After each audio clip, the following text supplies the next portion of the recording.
L'émir Abdelkader par Monseigneur Henri Tessier, archevêque d'Alger. Première partie. Les premières étapes de la vie de l'émir. Abdelkader, sa famille, sa naissance, sa formation et son premier pèlerinage au lieu saint de l'islam et de la vie et de la mystique musulmane. Les spécialistes ont d'abord hésité entre 1807 et 1808 comme année de naissance d'Abdelkader, mais ils sont maintenant d'accord pour s'en tenir à 1808. Suivons ensuite les premières années de sa biographie, comme elle est présentée dans sa As-Sira al-Dhatiya, son autobiographie. Voici sa généalogie. Il est donc Abdelkader, fils de Mahyaddin, lui-même fils de Mustapha, point de suspension, fils de Raout al-Rabbani, notre seigneur Abdelkader al-Jilani ben Saleh, et ainsi de suite, jusqu'à Hassan, fils de l'imam Ali ben Ali Taleb.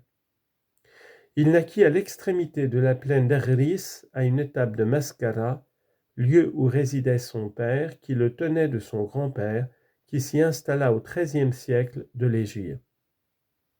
Le lieu était connu sous le nom de Guetna, au bord de l'oued el-Hammam. L'éditeur du manuscrit précise en note: la Guetna est un village à 28 km de la ville de Mascara. Son grand-père s'y installa en 1206 de l'Hégire. Ce lieu tenait sa réputation de son rattachement à la confrérie Qadriya. Il fut détruit par Bugeaud en 1841. Il se trouve aujourd'hui dans la commune de Bou Hanifiya, dans la note de l'éditeur. Il y avait 7 classes d'enseignement. Le père de l'émir y devint un maître très apprécié et les étudiants venaient même de Marrakech ou du Souss ou de Chantit ou de l'Afrique subsaharienne et même d'Alexandrie. Et les cœurs des gens de la région, ceux de la base comme ceux des autorités, des chefs et de ceux qui dépendaient d'eux, avaient l'amour de cette zaouïa. Fin de citation de l'autobiographie en arabe, première édition, pages 27 et 28. Notre document donne ensuite la liste des chouyours, les maîtres, auprès desquels le jeune Abdelkader eut la possibilité d'étudier, et il présente son ijaza, c'est-à-dire la chaîne de ses maîtres de référence, dans plusieurs pages du manuscrit.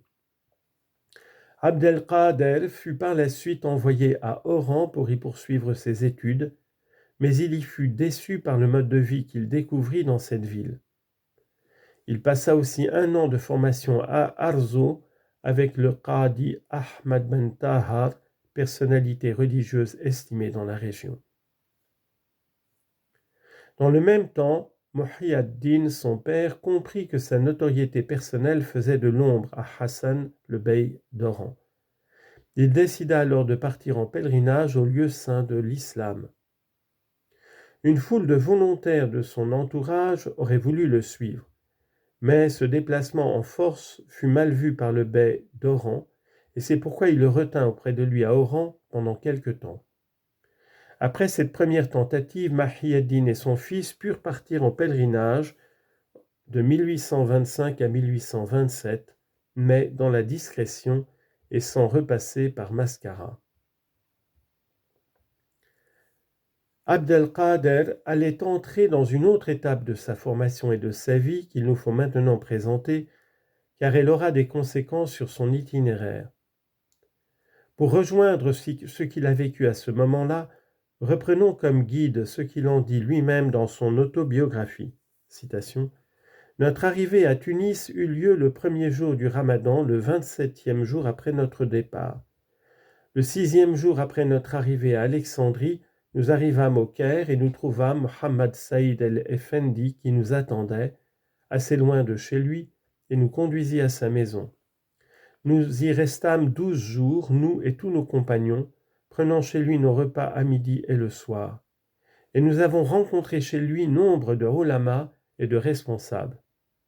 Il nous conduisit à la mosquée de Hassan et Hussein et à celle de l'imam el-Shafi et à la mosquée el-Azhar.